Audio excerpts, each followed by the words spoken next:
Good morning, Lancaster. I'm Jason. I'm Jose. This is Cup of J's. This is a very special birthday episode. Woohoo! Let's roll that tape.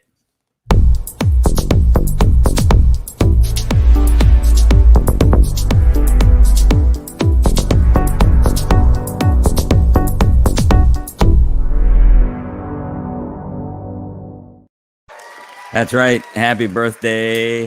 Happy birthday. My Hold on a second. We got to do this right. Oh my Lanta. Oh my, look at that. Look at that. Fire hazard here on the second floor. Good thing I had that lighter on my desk. Ruby, it turns 20. Oh. Ruby turns 20. In typical Cup of J fashion. We can do my this. God. We Come on. can do this. We can do this. There it goes right there. Gonna Oh. make it. We're gonna make it. I'll just make a wish now, just in case they go out. Oh, executive producer Ann Kirby is now delivering the goods. How about that? Making my wish. Yeah, that has been said. Here she comes. Here she comes. And Oh, happy birthday to Yay. you. Happy birthday to you. Happy birthday, dear Scooby Dooby Doo. Yeah. Happy birthday to you. And many more. yay. Hey. Thanks, guys. Thank you, everybody. Thank you. Thank you. No longer a teenager. It feels great. I'd like to thank the Academy. Hey. I'd like to thank my father, my mother. You don't look a day over 20. You know, I get that all the time. Absolutely. Well, happy birthday to you. It's a Thank very you. special episode. It's great to be with you on your birthday this morning. Yep, bright and early. Today on the Gives you more time to enjoy your birthday. True. I did think about that driving in this morning. I was like, man, usually I'm asleep right now on my birthday, but now I get the full day experience. there you go. Exactly. Boom. You can Good thing we do Cup of J. Good Thank thing. us for that. That's our gift to you, Ruby. Thank you. And you can enjoy that. What did you get? Long John Long there? John. You can enjoy that Long John while we talk about what's on the program I today. will. So we're gonna be talking about haircuts, Haircut. mayflies, and squids in space. Squids in space. We're asking a very important question: is coffee necessary? The answer, of course, is hell yeah. Ruby's going to be talking about sexy beasts. Isn't there enough Jose and Jason on this program already? There's never enough Jose and Jason. And Jose Johnson eats fresh. But first, let's take a look outside on this birthday day, and check out what the weather is like in Lancaster County this morning. Weather, of course, is brought to you by the second floor fire escape here at the Candy Factory. The weather today is confusing because it's cold right now, but I know it's gonna get hot. Welcome to Pennsylvania. That's it. That's it. How about that? I had to take the hat off. Yeah. It's the rubber band. It cuts into my chin. This is the unicorn show. Since I was a little kid, I always hated those birthday hats because it would cut into my chin. But thank you very much, and happy birthday once again, Ruby. Thank you. We are here at the Candy Factory. It's where we broadcast from, the second floor media studio. The Candy Factory is a co-working and social club located right here in downtown Lancaster, Pennsylvania. A lot of people ask, what is co-working? What is it? I was What is think- co-work? I was thinking about that this morning. So when the global COVID-19 pandemic hit, everybody was working from home, right? So we have a common understanding of what remote work is like now. Everybody's working from home. But just imagine that, but in a really cool building with a lot of really cool people. That's what co-working is. That's what co-working is? Yeah, you can come and you can work. Our community membership starts at only $100 a month, which gets you access to the space anytime the doors are open, Monday through Thursday, 8 to 6, Friday, 8 to 5, and Saturday mornings from 9 until noon. It's a good deal. It's a bargain.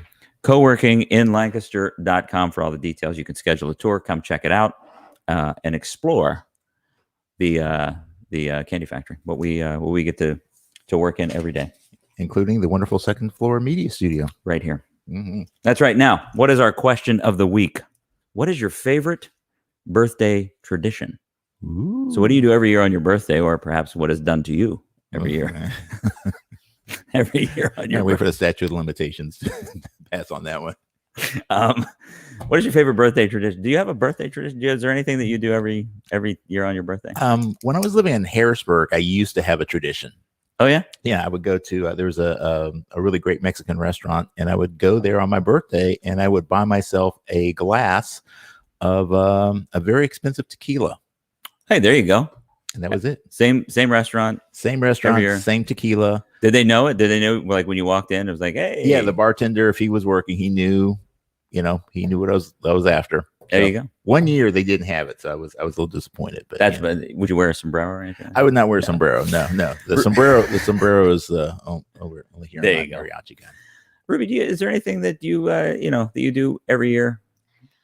Yeah, so I stay up until 11:49 p.m. on my birthday because that was the time I was born. Almost June 26th, 11 minutes away. That's it? Yep. So I just stay up and watch old home videos. Thanks to my dad. There you go. Hey, and let's be grateful that you were born on June 25th. Otherwise, you wouldn't be on Cup of J's doing a birthday episode because it would be Saturday. And my birthday is exactly 6 months from Christmas, which honestly is just my favorite thing about it. That's true. So, in other words, on her birthday, Ruby binge watches her life. Yep. That's what I do. Every year, Ruby binge watches her own life on her birthday. That's right. Yeah. The only thing really that I have as far as a birthday tradition, my dad gets me a can of nuts. I think he's trying to tell you something. Well, that's what I get him on his birthday. Oh, wow. So there's these nuts at CVS. Their brand is called Golden Emblem. It's like the CVS store brand, right? And there are these mixed nuts, these cans of mixed nuts, and we love them. And I don't know how this even started, but several years ago, my dad got me a can of nuts, and I remember how it started. He would buy them when they were on sale, so he would always have this like closet full of nuts, and I would go up to his house and eat them. And I would just I would kill a can, and he'd be like, you know what? I'm getting you a can of nuts for your birthday. And he would put my name on them. He would put my name on them and leave them at his house. And then those are the only ones I was allowed to eat every year on my birthday. You can let us know what your favorite birthday tradition is. Leave us a comment on whatever platform you're watching us on for your chance to win a bag of our featured coffee of the week and a shiny new Candy Factory mug. Because now it's time. Oh, do we have a winner from last week? Let's see if we have a winner from last week. We have a winner from last week. Yes, we do. Nathan Claycomb. Dear Evan Hansen. What was the favorite musical theater? Oh, right. I don't know anything about musical. I'm terrible with this. There you go. Thank you, Nathan, for watching. Thank you for chiming in. That was Square One Coffee. Dawn Chaser was the blend. We drank that all week here at the second floor. Good stuff. Very good coffee. Just like this morning's coffee, I would say very good coffee and very necessary. It's time for two guys who like coffee to talk about what's in the cup.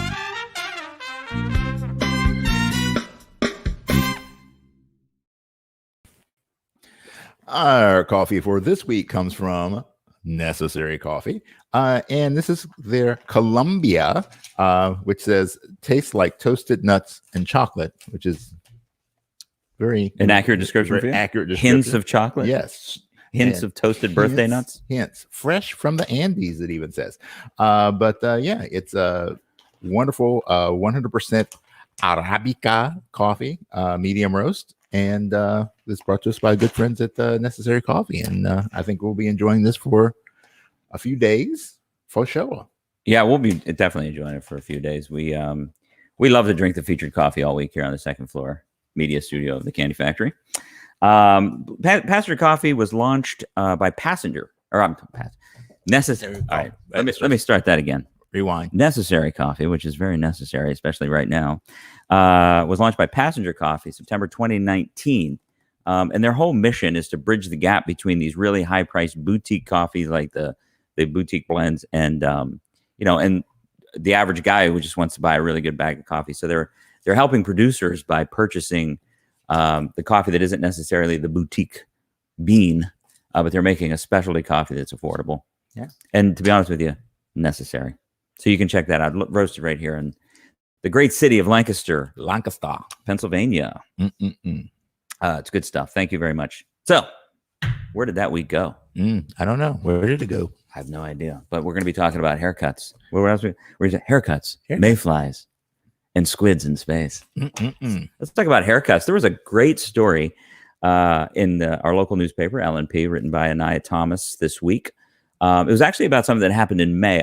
Amit Moore, I hope I'm pronouncing that right. Amit Moore, owner of Cutting Edge Barbershop and the Cutting Edge Barber Academy, had two big things happen on a single day after weathering the pandemic.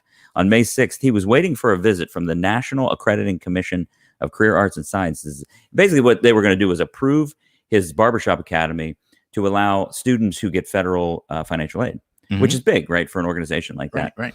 The visit happened, perfect score. But prior to that, he receives a DM from the starting forward who plays on the Philadelphia 76ers on Instagram.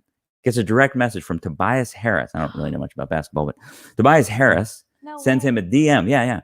And requests his barber's off, and he wants a trim before the game. So he requests a haircut.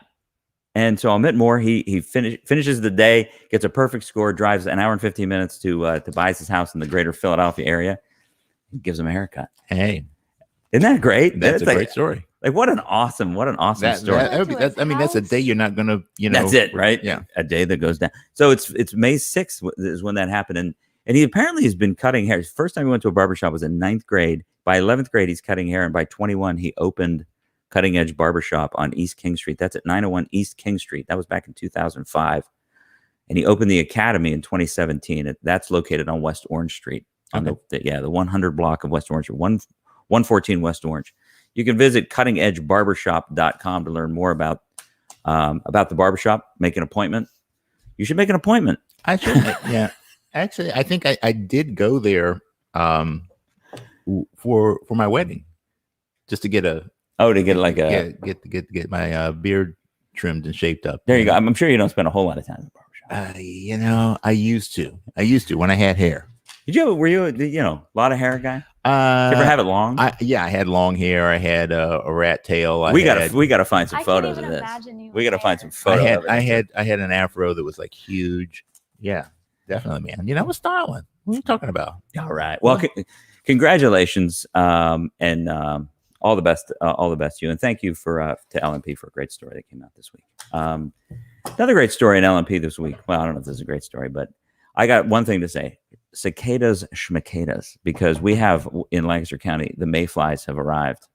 Oh my goodness. That's my favorite time of year. Been a lot of talk about the Brood-X cicada infestation this year. We didn't really feel that here in Lancaster City, but the mayflies over in Columbia, between Columbia and Wrightsville, there's a bridge, a 1-mile bridge that goes over the Susquehanna River. And every year, millions of mayflies hatch. And this is the craziest part about it, is they hover around the lights on the bridge, causing visibility issues and actually cause car accidents on the bridge at night between the two towns. Yeah. So according to LNP, a story by Sean Sorrow this week, they've darkened the lights starting on Tuesday. So the lights will be dark. If you're going across that bridge, the only illumination will be your headlights, which still might not be enough, and which causes other visibility issues. But they just haven't figured out how to solve this problem. It's literally covered in mayflies. Oh yeah, I remember my first summer noticing them. I was at a gas station, and it's like, what in the world is going on here? I mean, everything was just covered with these stinking mayflies. Yeah, and it actually reminds me of the cicada infestation in Nashville that I lived through in 1997. It was like there was like a coating, almost like snow, of these shells and these dead bugs. What do you think? No. So. I hate all the bugs. I'm glad we skipped out on the cicada stuff. Now we got the lantern flies. We got the mayflies. I'm over it. Yeah. I want to get out of here. Where are you going to go? I don't know. They're everywhere. Someplace. It's getting a little too buggy for her. I know. I need some more bugless. Ruby's bugging out. I was up in Cornwall recently, and you could hear the cicadas in the woods up there. Like it was loud. And I was probably a good half a mile from the woods. I was like, what's that sound? Person I was with, those are the cicadas over there in the woods. Brood-X. Yeah. So apparently they're going to renovate this bridge and fix this problem, but it's not going to start until 2023. So in the meantime, when the mayflies are out and you're going across the Wrightsville and Columbia Bridge over the Susquehanna, the advice from the authorities is slow down. That's always good advice. Slow down. And now it's time for some space news. Space. I miss space news. We have a double shot of space news for you. This week, big news. NASA has had dozens of baby squid into space. Dozens of baby squid. Baby squids from Hawaii. Well, why would you want to leave Hawaii to go to space? I have no idea. I have a feeling that the squids did it under protest. I'm sure they did. So apparently what's happening is that scientists are testing how space flight affects these squids during a restocking mission on a SpaceX rocket. Because you never know when you're going to have to send squids. You never know in space, and you want them to be healthy. Exactly. So you have to, it's this pioneering group of squid. There were a few words in the article. It was an LNP this week on Tuesday. There was a few words in this article that I didn't understand. So I'll just say that it has something to do with microbiology. Okay. And the way that humans deal with microbiology when they're traveling in space. They being us humans. I almost revealed that I'm an alien. So it has to do with something about that. So they're studying how these squids behave, and they're setting them up. The squids will return in July. So they have a round trip ticket up to the space station. So if they get bombarded with cosmic radiation, they come back. They maybe come back as super squids. They come back as super squids. They can come back as frogs. We have no idea. We're gonna find. They're gonna open. They could come back as peeps. We're gonna open the hatch. Not the Martians. They're both a little, spongy, and I'm just saying. Well, that's true. You know how there are those conspiracies about the reptilian people? Yeah. Maybe there are conspiracies about the peep squids. The peep squids. That's right. But in our second space news of the day, somebody's going to space, and not me. The general population doesn't want him back. So Jeff Bezos, the owner of Amazon and half the planet, is going to space on the Blue Origin Shepherd rocket on July 20th. And apparently there's a change.org petition which as of print on Tuesday had over let me slow down. All right. Jeff Bezos is going to space. There's a petition on change.org, 50,000 signatures already, basically saying, quote, "Don't let Jeff Bezos return to Earth." That is ridiculous. We want the squids back. Yeah, we want the squids back, but not Jeff Bezos. Not Jeff Bezos. So people are actually taking the time and energy to sign this petition to not let him back. I don't think they're going to succeed. He is going up with his brother and a passenger, an unnamed passenger who, what's the word I'm looking for? Donated $28 million, bid $28 million, basically paid $28 million to Jeff Bezos to go with him. To go into space. To hang out with him. Hey. I mean, what can Johnson you say? Is speechless. What can you say? I mean, there's actually a lot I could say, but this is a family show. What do you think he's doing? Is he scoping warehouse space? Like, what do you think? Yeah, probably. And he's probably trying to find the cheap labor with the squids too. Could be looking for cheap because labor? for deliveries, 8 arms is definitely better than 2. So they can sort a lot of packages, man. I'm just saying. Well, I could just see that coming up an Amazon warehouse orbiting the Earth. Yes. You never know. Rube, what's going on with you this week? I don't even know. I don't know what's going on. Happy birthday, kid. It's one of those shows, huh? It's one of those shows, but I have a new TV show to tell everyone about. There is a little bit of controversy going around about this TV show. And more than controversy, there's just a lot of disgust going around. A lot of people I was looking on Twitter are like, no, we did not need this. So I don't know if you guys are aware of the show Masked Singer. I love Masked Singer. Great show. Really? I've heard of it. Love it. I've heard of it. Love it. I'm not that big of a fan. It's okay. If you don't know what Masked Singer is, basically celebrities go on stage in these huge masked, crazy animal costumes and sing, and then the judges have to guess who the celebrity is, et cetera, et cetera. So Netflix is mixing Masked Singer with blind dating, and it resulted in this show called Sexy Beast, which actually aired years ago in the UK, and they're making the American adaptation. Netflix is doing it, called Sexy Beasts. And the premise of this show is these single people get dressed in crazy prosthetics and insane animal, grotesque outfits. Yeah, it's like the pictures, just don't look them up. Don't look them up for Okay. your own good. And they go on dates with other people that are dressed in these crazy masked scenarios. The funny thing is they're out in just like a normal date area, and there are regular people around them that are not in costume that are probably like, what the heck is going on here? And they go on a date, and it's just taking blind dating to the next level. And throughout the process, they have to pick someone solely on personality, and then they get to like demask and see what they actually look like. But a lot of people are just like, this is not necessary. Do we really need to bring these terrible masks to dating? So there's a threshold of absurdity. Yeah. And what you're saying to me is that reality TV, well, I'm sure they cross it.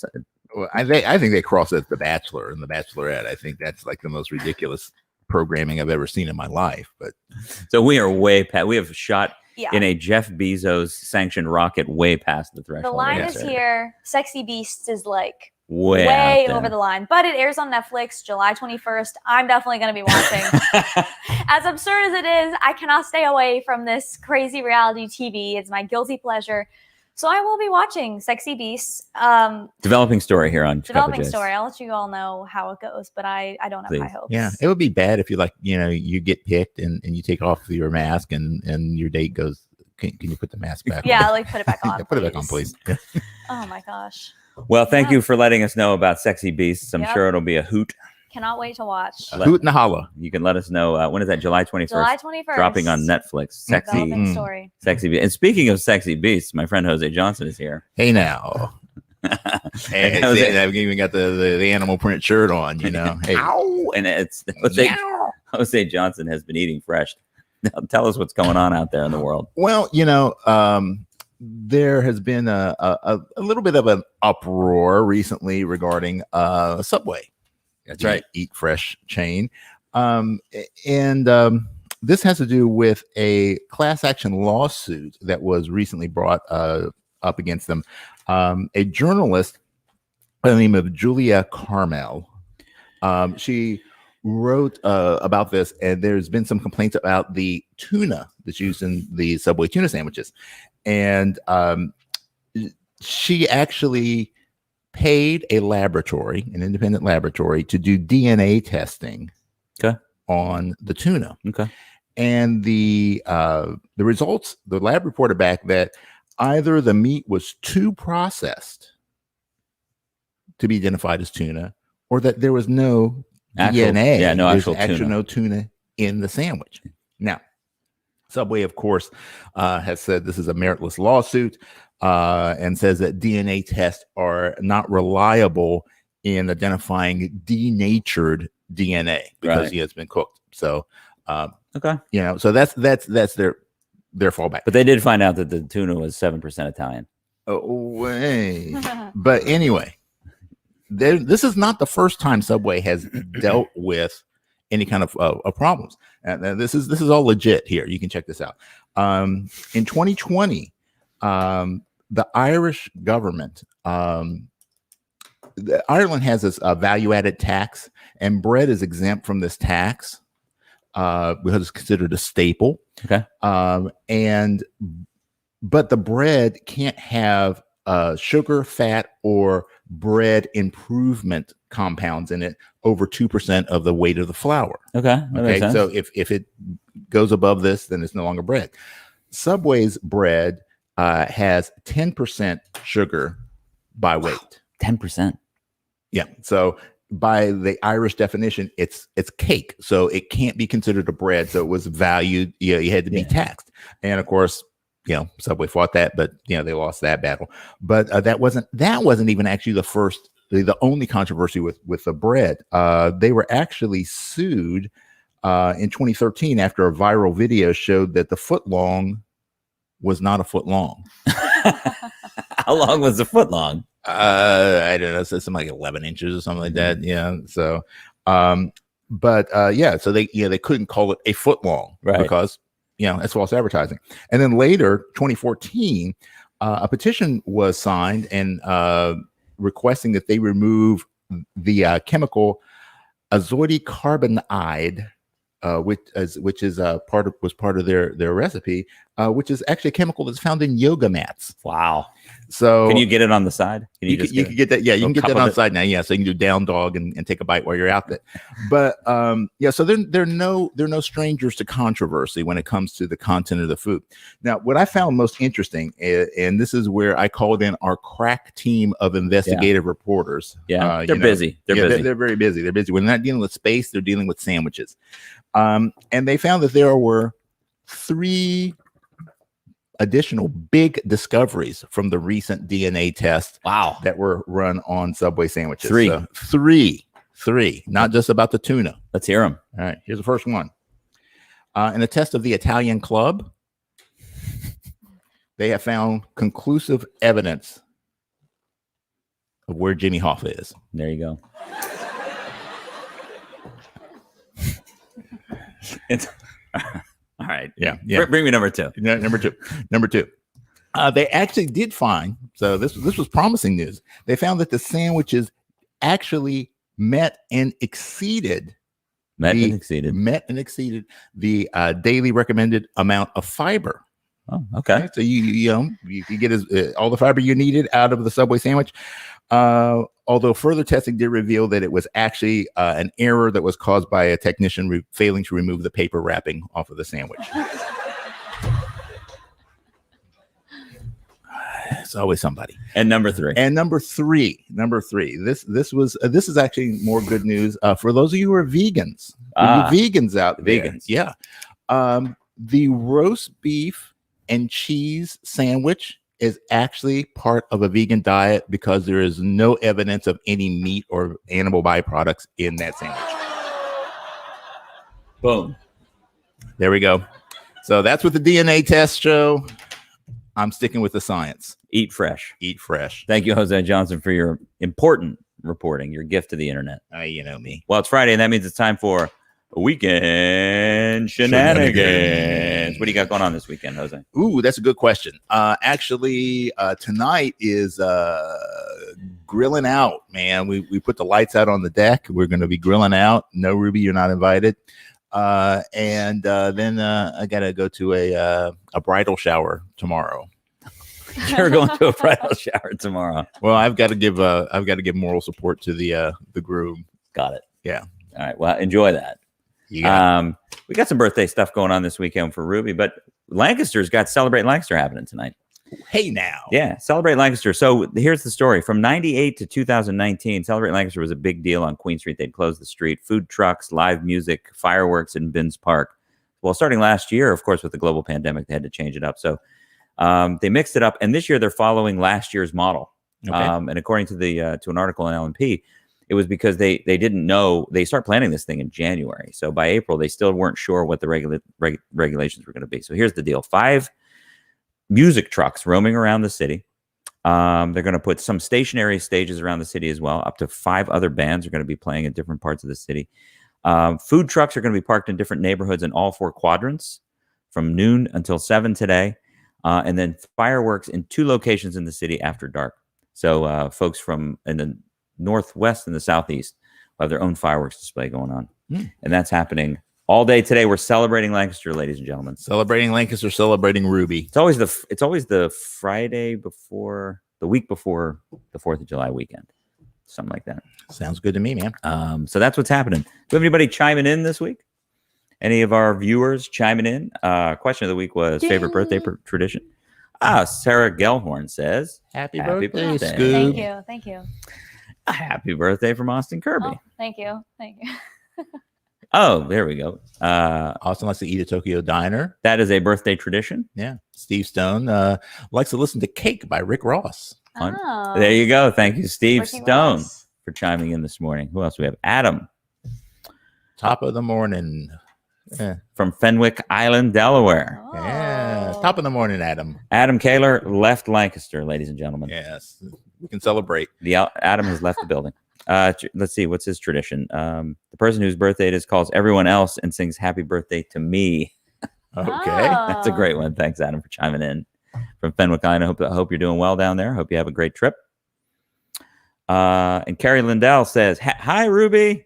Hi, Carrie. Hi, Ruby. Hi, Carrie. Hi, Rube. Catching you live today. Woo-hoo. Thank you, Carrie, for joining us this morning. That's it. Is that it? That's it. Another one in the bag. It's our first Ruby birthday episode. Wrapping it up. Cheers to you, Scoobs. Drinking necessary coffee. Happy birthday to you, Ruby. Thank you. And thank you, everybody out there, for joining us this morning on Cup of J's. And remember, keep your cup full with all that makes Lancaster so good.